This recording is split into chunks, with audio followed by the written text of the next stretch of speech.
Good morning, ladies and gentlemen. Welcome to another session of the Science and Technology Committee of the House of Representatives of the Georgia General Assembly. It's a pleasure to have you all with us this morning. And as our special guest, we have the chairman of the Public Utilities and Telecommunications, Representative Jeff Lewis. This morning we have a presentation by the State Chief Information Officer, Tom Wade, of the Georgia Technology Authority. And Tom, we appreciate you being here this morning, and take it away.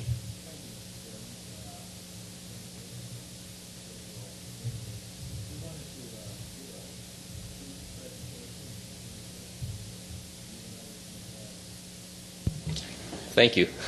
That you and others may have around voice over IP. And I want to just say a few words, and then I'm going to introduce our Chief Technology Officer, who is going to walk us through some slides. Basically, first off, before I get into that, I also want to thank you, Mr. Chairman, and the committee for passing out a bill that we're sponsoring this year, House Bill 1307. We appreciate that very much. We wanted to make sure we let you know about that. Voice over IP is basically looking at basically moving voice traffic over the same wires that we're moving data traffic. And that's the definition in a nutshell. Steve's going to elaborate on that a little bit, but we're talking about a fairly significant change in the technology. This is important as we're moving forward in the area of telecommunications. We're going to see more convergence. We're starting off with voice and data going over the same lines, being transported through the same lines, and we'll eventually be moving towards video as well as voice and data over the same lines. And that's the plans. That's the way the technology is evolving right now, and we're making plans in Georgia to do that. What we wanted to talk about this morning is a little bit more information about what voice over IP is, what it can do at this point, how it's evolving, what some of the benefits are, what some of the costs are, and what some of the issues are that we're facing right now. And then finally, to wrap it up with what we're doing currently here in the state of Georgia. It's being used in a number of different agencies, including the Board of Regents, who are here today, as well as Department of Human Resources, and a couple of the smaller agencies at this point. We are making efforts to continue with other agencies, such as the Department of Technical and Adult Education, over the next year. I want to introduce now Steve Nichols. Steve is our Chief Technology Officer. He's been with GTA for about 4 years now. He has a presentation on it, and I think if it's all right with you, Mr. Chairman, we can make this fairly informal. Any questions that anybody has, we'd be glad to just stop and address them at that point, if that's okay.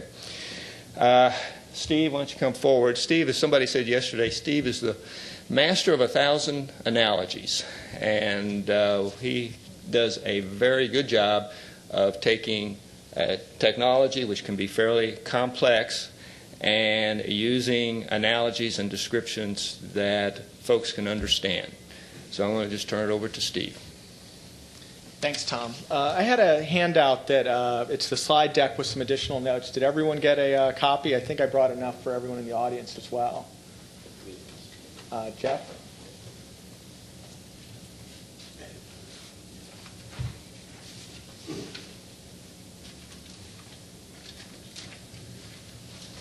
Kim, next slide, please.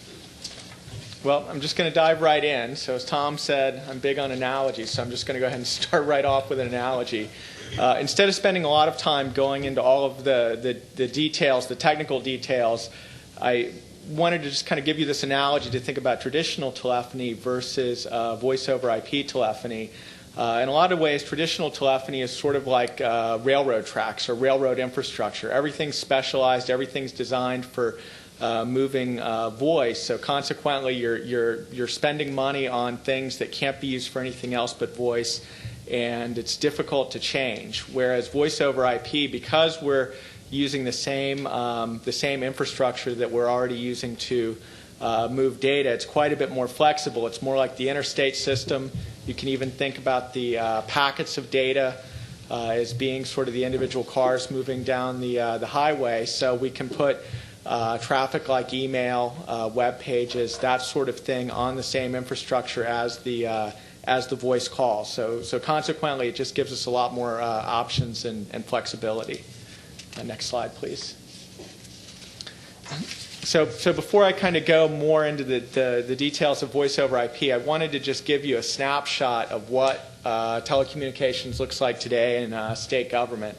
Right now, GTA is provisioning about 168,000 Centrex lines. So Centrex is sort of a special kind of telephone service, not unlike what you get at your house, except there's a lot more features and functions. So whereas at your house maybe you have call waiting, caller ID, the phones that we provision have up to about 120 different features on them.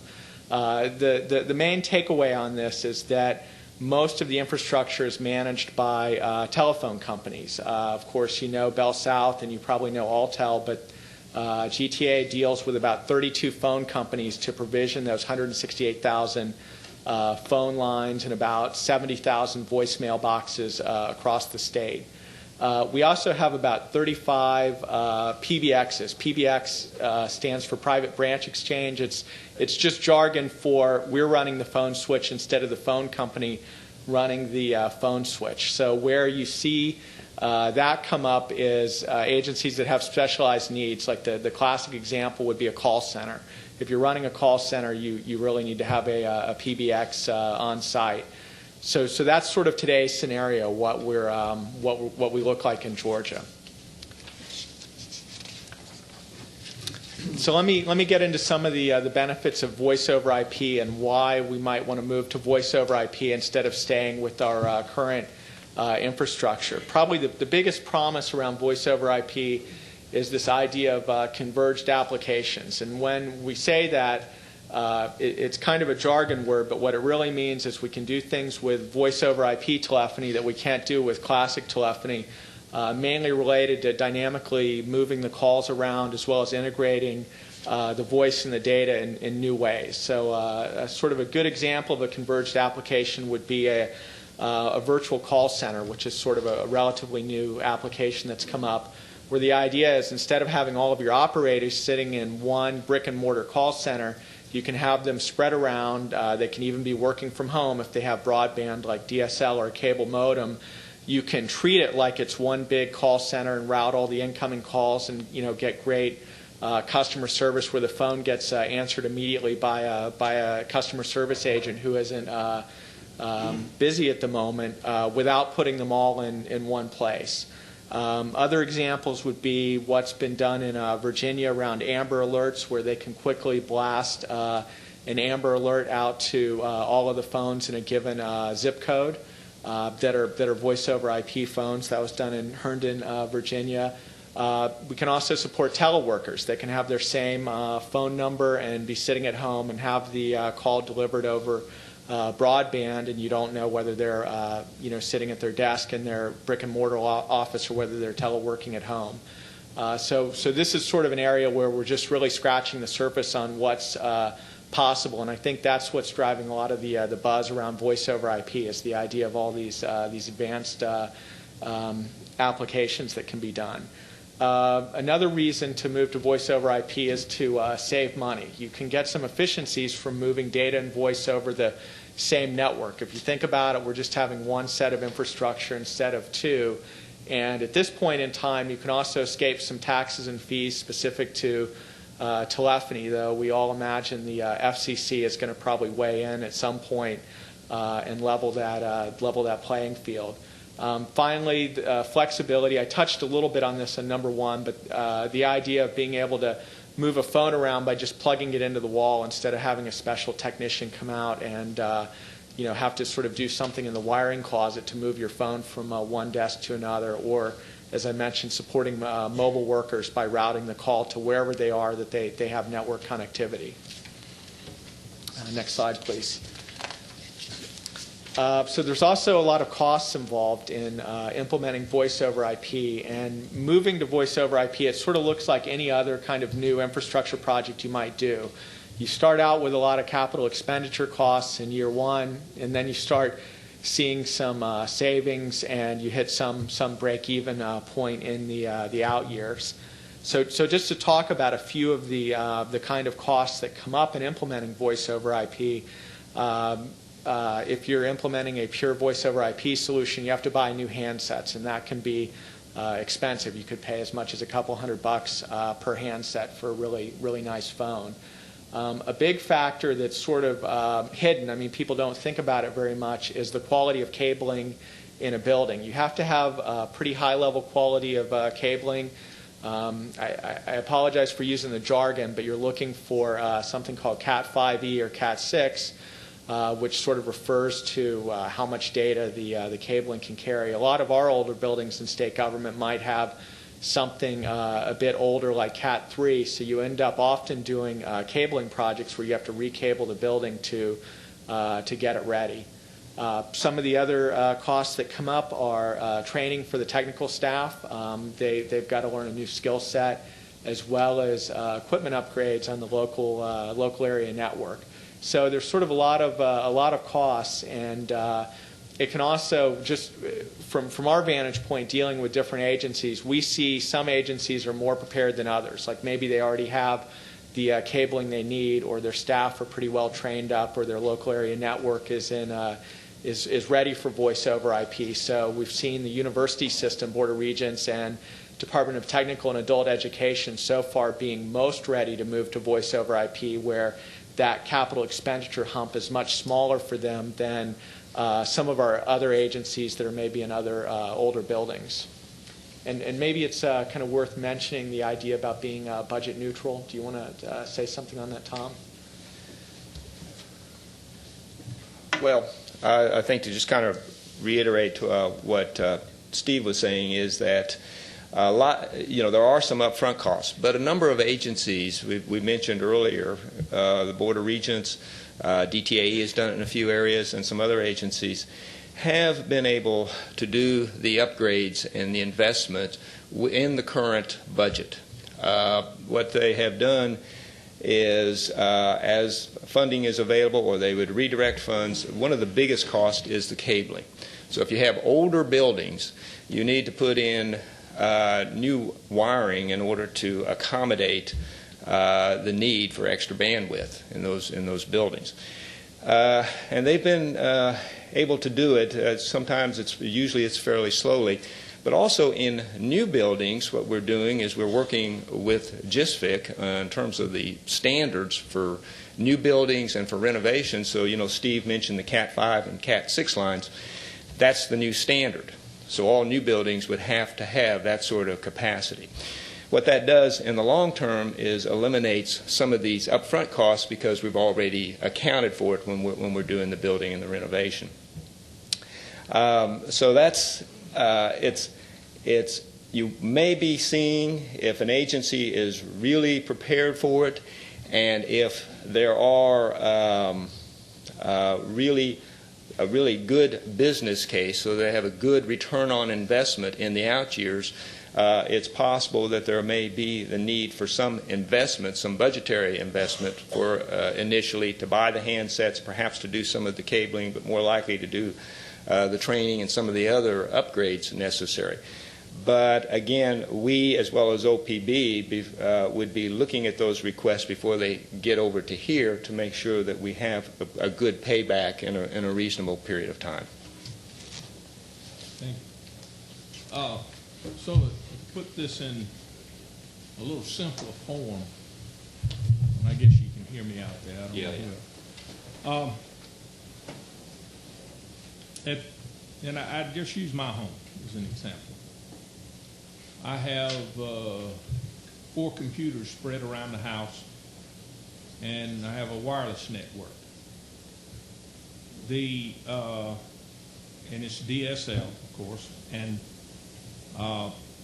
my question then is, if I were to go VoIP, voice over internet, at my home, then that would travel over the wireless net, not over the regular telephone net that I use now. Is that correct? Would the router decide what goes where? You have a Well, if you signed up for one of the consumer voice over IP services like Vonage, for example, being a well-known one, they would give you a black box to plug into your network. Another black box to plug in that would plug into that router. And they'd probably give you a phone to use, like maybe a special wireless phone that would or a cordless phone that would talk to that black box. It would start your phone call if you were going to call your next door neighbor. It would start out on your DSL, and it would look like network traffic, just like you were sending an email. Only it would go to some piece of Vonage equipment in one of these telecom carrier hotels, like say 56 Marietta Street over here, being a good example. And at some point, it would make the decision that it needed to then route into the public telephone network. And to your neighbor, who's, if they're not using a voice over IP phone, they just have a regular landline, it would just look like a regular incoming call. So at some point, there's a bridge that has to happen between the voice over IP running on your data network to the public telephone network. And a lot of the complexity in setting this stuff up is deciding where to make that transition. To make it as cheap as possible. So I'm not sure if I answered the question. Pretty much, but in terms of the consumer at a residential level, there's really not much difference between VoIP then and regular DSL, other than he might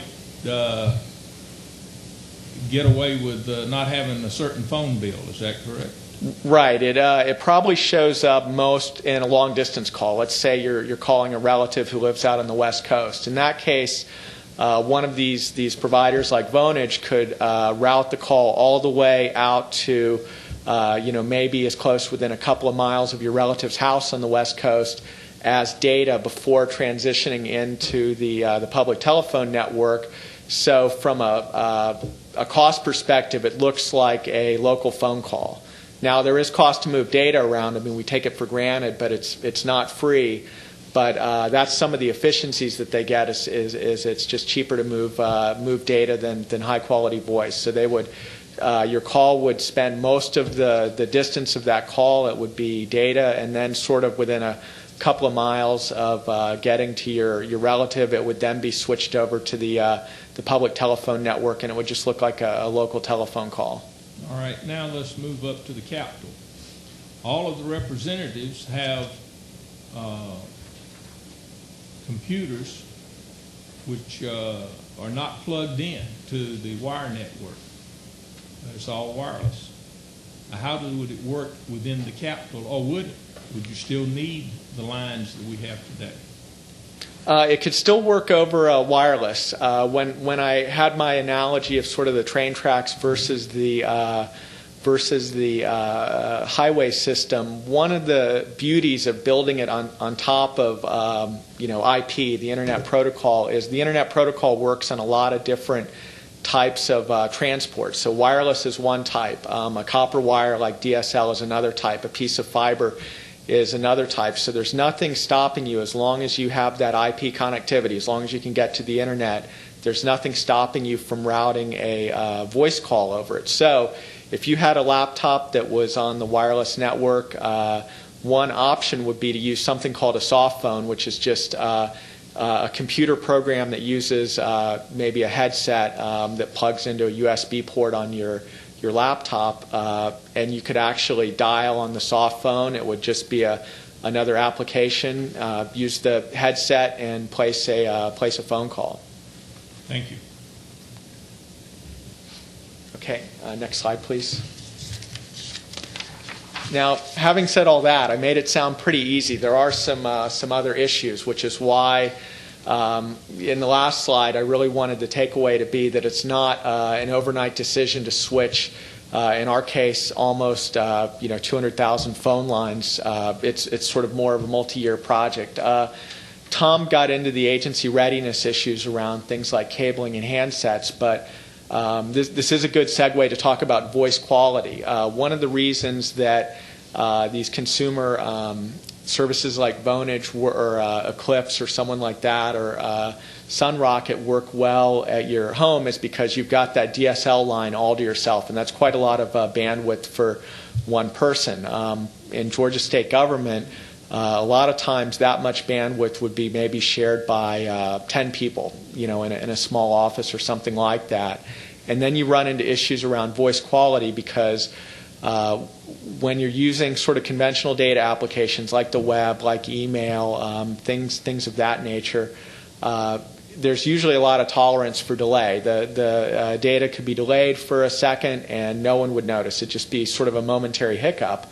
But when you're making a voice call, as soon as the delay gets more than about 100 milliseconds, about a tenth of a second, you start to notice it. And we see this all the time on CNN with foreign correspondents using satellite telephones where there'll be a huge delay and the news anchor and the remote correspondent are talking over one another. We don't want to have that for making a local telephone call. So there's a lot of ways to solve that voice quality problem. But it often means more sophisticated equipment. So in the case I gave with using your laptop on the Capital Wireless network, if you were the only one doing it, I predict you would get great quality. If all of the representatives all started making voice over IP calls at about the same time, kind of using it just routinely throughout the day, we would probably begin to see some problems and have to go back and do some more engineering on the network to make sure that those voice calls, essentially in that highway analogy, the voice call needs to get priority. It needs its own HOV lane on that highway to make it to the destination. It needs to be given priority over other types of data. So that's a problem that you have to solve in a large-scale voice over IP implementation that you just don't see at the consumer level. Another question, and I can go back to my home. I also have a fax machine, and you putting a fax on DSL and trying to communicate got to be such a hassle with me. I just have a private line for the fax machine and it's standalone. How would you phase that in? Or do you multiple data kinds of units? That's a good question. Kim Ruppel is director of GTA's regional ops, and I'm not actually sure how we do fax right now, to be quite honest with you. Kim, do you want to step up to the podium and take a swing at that? Good morning. Morning. Typically, if you're trying to integrate something like a fax, you would have to have specialized equipment that would then convert the fax to a data packet and then send it, and it is very problematic. So in a typical environment, what we do is we keep the fax separate because it does cause issues. Thank you. I was hoping I had not lost too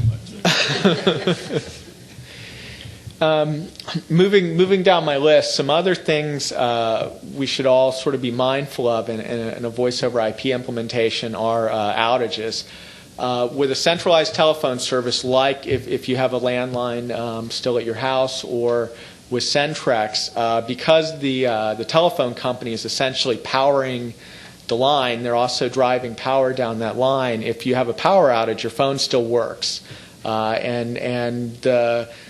despite my analogy about train tracks versus the interstate, traditional telephony is amazingly reliable, and we've just come to expect that when you pick up the handset, you're gonna get a dial tone and you're going to be able to make a call, and there's not going to be a problem.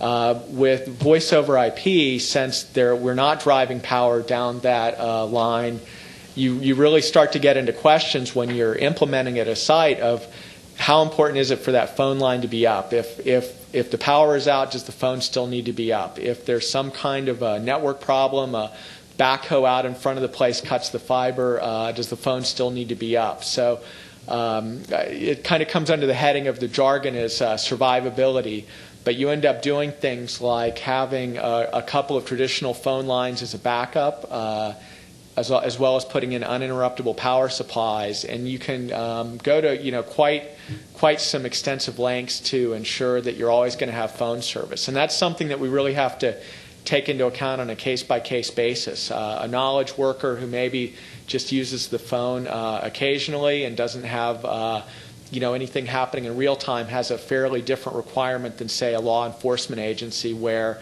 the phone just has to be up 24/7 and into story. So that's another sort of hidden cost that can come into a VoIP implementation. Earlier I mentioned the flexibility that you could take a voice over IP phone and just sort of plug it in anywhere. This is sort of, again, one of the benefits you get of just the Internet protocol, that these devices can announce themselves on a network and be assigned an address or an identity on the fly, so it really becomes as simple as plugging the thing into the wall. However, with the enhanced 911 requirements from the feds, it becomes a little more difficult to just do that, because if someone has to make a 911 call, we want to know where they are. So in the couple of VoIP implementations we've been involved in with DTAE, this is sort of an issue that has come up, and the way we've normally solved it is just giving the kind of the address of the campus, but then sending additional information to the campus security function so they'll know specifically where the phone was and can kind of rendezvous with the EMS workers or the police who show up. So that's another issue that we have to solve in a VoIP implementation. Security is not an issue yet, but it's something that a lot of people are worried about, especially in the case of sending calls over the not necessarily the public internet, but network infrastructure that some other entity sort of owns and controls. And the concerns would be virtual wiretapping. The Internet protocol would make it very easy to pluck these packets of data and then convert them into voice off of the wire if it happens to route through your infrastructure, or hijacking a call and sending it somewhere you didn't expect. If you were calling someone you didn't know, for example. So these are things that people are just starting to tackle with voice over IP, is figuring out the security issues. And then finally, the landscape is changing quite a bit. We have things on the horizon, like we talked a little bit already about doing voice over IP over a wireless connection. That's by no means the norm right now, but I think it will be as we get better at deploying Wi-Fi networks. It's just a lot cheaper to do that than it is to pull cable through a building. We're also starting to see vendors introduce things like special cell phones that are called dual mode, where if there's not a Wi-Fi network, it acts as a cell phone. If there's a Wi-Fi network, it acts like one of these special Wi-Fi phones, and it just seamlessly roams on and off the network. And then finally, because it's sort of so cheap and easy to deliver voice over IP to a consumer that has broadband, we're seeing consumers getting sort of more experience or getting out there in front on voice over IP by doing it at home, and then coming into the workplace and saying, where's my voice over IP? So all of that is sort of playing out, and the economics of it and the challenge to the traditional telcos makes it a pretty exciting place, but it's also an unpredictable place. Thanks. Another question. Back to the security and hijacking. I've read lately a number of problems having to do with hijacking websites. Is this or could be a potential problem with the voice over IP? It could be, and it works the same way. It's sometimes called a man-in-the-middle attack, where if you can somehow, if you're one of these bad guys and you can somehow get control of some network equipment that's in between the sort of the source and the destination, whether it's a person surfing a website far away, where the server lives far away, or whether it's you making a voice call, then there's a lot of potential for mischief. You could route it somewhere else, and they maybe think they're calling someone, and giving sensitive information, and they've been diverted. I mean, these are the things that the sort of engineers and researchers out on the front edge of VoIP are starting to worry about. As a practical matter, because of the quality of service concerns that you just have to treat voice special, In our case, it's really difficult to imagine we would ever be routing any, for the state of Georgia, any calls over network infrastructure that we didn't own, simply because we wouldn't be able to guarantee the quality of service. The one exception to that would be teleworkers using a personal broadband connection at their home to come in, and then it's sort of all bets are off. They're going through whoever their ISP is. So that's, I don't want to completely minimize the issue. We are going to have to solve it, but I think we've got time to do that. Well, I'll give you a chance to tell me I don't have any worries. One of the big things that I have with home computers in the office, the whole bit, worms and viruses. It takes, it seems like a half a dozen different programs to make sure that your computer is clean and everything works. Well, what about VoIP? We have to worry about worms and viruses getting in that. I mean, there are a lot of hackers out there that do it just for the, I don't know whether they're paid to do it so that the people selling the security can write a new program, or whether they're just malicious. Well, it started out, so I'll answer the question kind of in reverse order. It started out, it was more for just the joy of the hack, to show it could be done. Then it was malicious. Now kind of the new jargon people use is Crimeware, which are viruses or worms that are designed not to crash your computer or to flash a funny message, but to sort of get on there, be invisible, and maybe steal keystrokes or something when you're logging into like an online bank account or something like that. So that's becoming an increasing problem for PC users. So backing up to the question, can these techniques be applied against voice over IP? The answer is yes, because they are computers and they are living. Even though they're specialized, at the end of the day, they're computers, and someone can exploit vulnerabilities and maybe devise something that would get in there and do something bad. And they are plugged into the network. In practice, what you would see is a couple of things. One, plenty of firewalls between the public internet where the hackers will be coming in from and the equipment.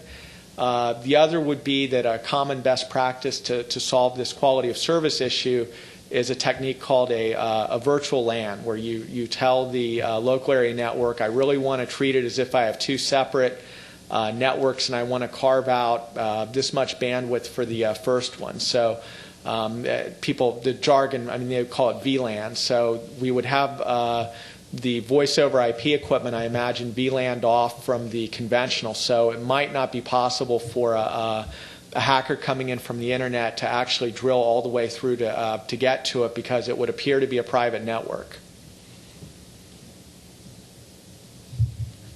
Okay, I mentioned a little earlier about that we have had some experience around voice over IP in Georgia. We are selectively rolling it out for agencies that have sort of special needs and need to get there today and not wait on us to roll an enterprise solution across everyone. Child support call centers is sort of a really good example that we got some experience with in 2005. This is Office of Child Support Enforcement. Kim, you were pretty involved in that. Do you want to maybe talk a little bit about what they're doing and how they're bringing in the remote workers to create a virtual call center? What this has done is we actually have 3 call centers. We have one in Atlanta, one in Macon, and one in Albany. And we're using our underlying MPLS network to actually transport the voice calls, and we're saving several $1,000s a month by being able to do that. The other thing that we've done is we have about 100 teleworkers that are actually working out in the field, working out of their homes, and they're call center agents, so we're able to collapse the physical infrastructure and actually allow people to work from home, work from remote locations, and come in and do that service. And I think it's going to be something that's going to expand. I know DHR is talking about actually expanding this program going forward. Thank you. We've also, we're working closely with the Department of Technical and Adult Education. I had mentioned that some agencies were more ready than others. They're an example of an agency where some of the individual campuses were very ready with the cabling and the staff to move forward to voice over IP. Board of Regents has also cut over several campuses. And then the Employees Retirement System, which I've misspelled. I apologize if anyone from ERS is watching the webcast. And the Department of Audits are both also running voice over IP PBXs at their sites. Next slide, please.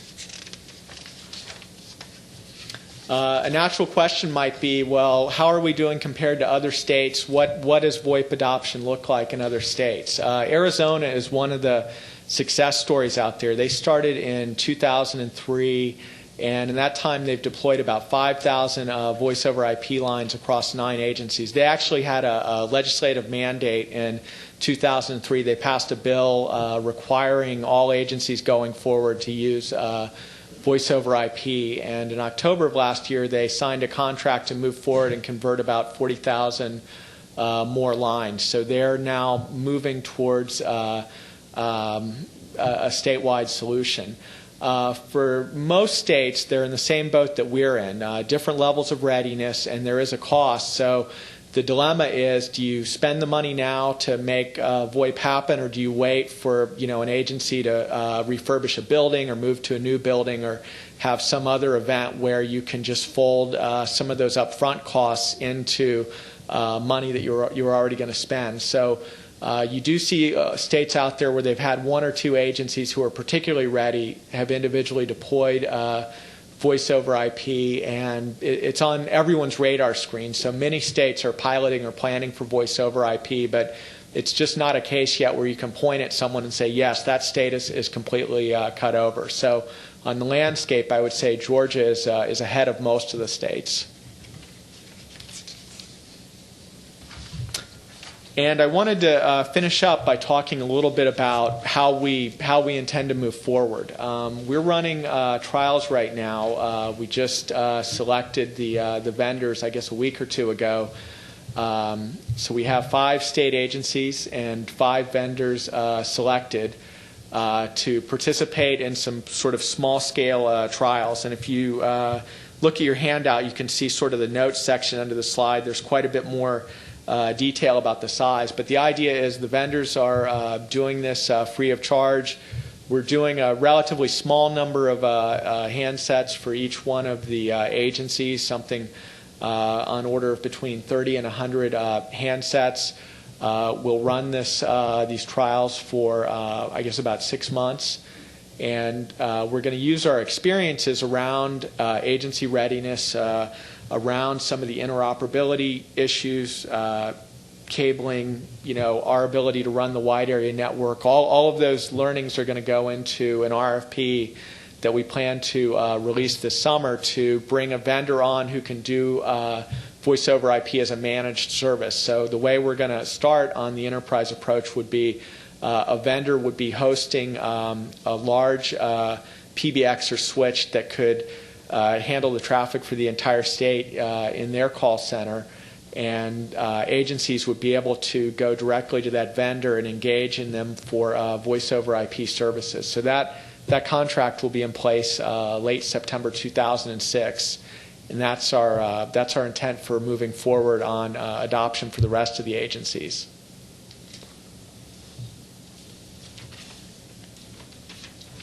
Well, and I guess that's all I had, Mr. Chairman. Are there any questions I can answer?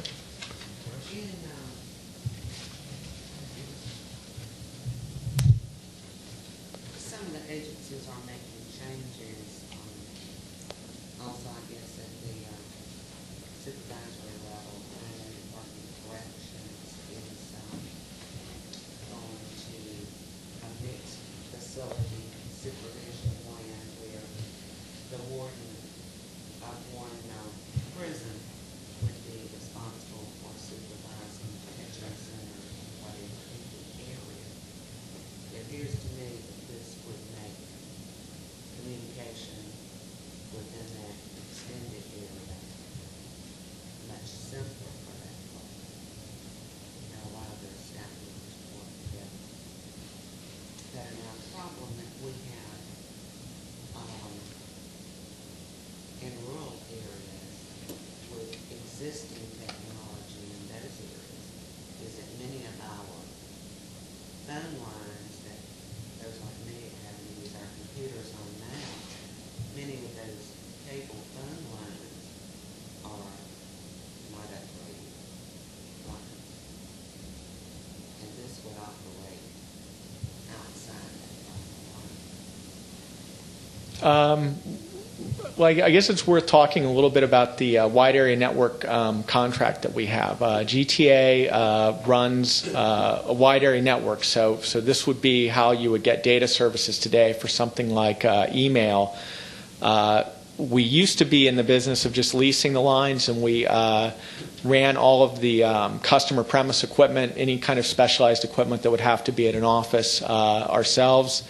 And we've since moved to an outsourced model where Bell South won that contract, and they're on the hook to deliver those services. So I guess my answer would be, as far as the outdated phone lines or in the more rural areas, would be because Bell South is doing this for the entire state. They don't have the opportunity to say, well, it's really hard in this area, or we're not the local exchange carrier. They have to make it work, and they have to give us the same kind of pricing that we're getting elsewhere. So my answer would be that large statewide contract becomes kind of the tide that lifts all boats. So even if you're in a very rural area, they're on the hook to sort of figure it out and give us a solution. Well, in some parts of my counties, DSL is not even available. And, the person we're working from home is part of one of these departments. Right, and that's a fair criticism. There are physical limits to DSL. You have to be within about 10 to 15,000 feet, 2 to 3 miles of a central office facility. So in those cases, I don't have a good answer if they're just outside of that range and just physically can't get DSL. Detention facilities, we are making sure they have bandwidth. As Steve mentioned earlier, for the detention facilities, though, under this contract, they do have to provide the bandwidth. And as you talked earlier, having one warden or director over multiple facilities, that should be available both for their data as well as their voice if they move to voice over IP. But as you say, when you go outside that to just the general public or teleworkers, we still have the problem. There might be, for the warden supervising, there might be a detention center 75 miles away, Right. 80 miles away, but it should operate within the network. That's right. Should Right. operate within the wide area network. One of the real benefits where you start to see the savings is if you make a lot of internal calls. So kind of getting back to the chairman's point about not seeing necessarily like a huge difference if you're using voice over IP at home. For something like state government, where we have a lot of sites, agencies that make a large number of internal calls to other sites or other agencies, we would have the opportunity to maybe have the entire call be the jargon is on net, meaning that we don't have to touch the publicly switched telephone network, so those calls are essentially free. And let me just mention one other thing along those lines. In terms of providing bandwidth to rural areas, there is an initiative underway right now with the One Georgia Authority. They're making about $5 million available. It is to the rural counties in the state, about 112 or so for applications. And it's any type of bandwidth. It would primarily probably be wired, but it could be wireless as well. And that is also an effort to get to some of these issues in terms of providing better access in rural areas.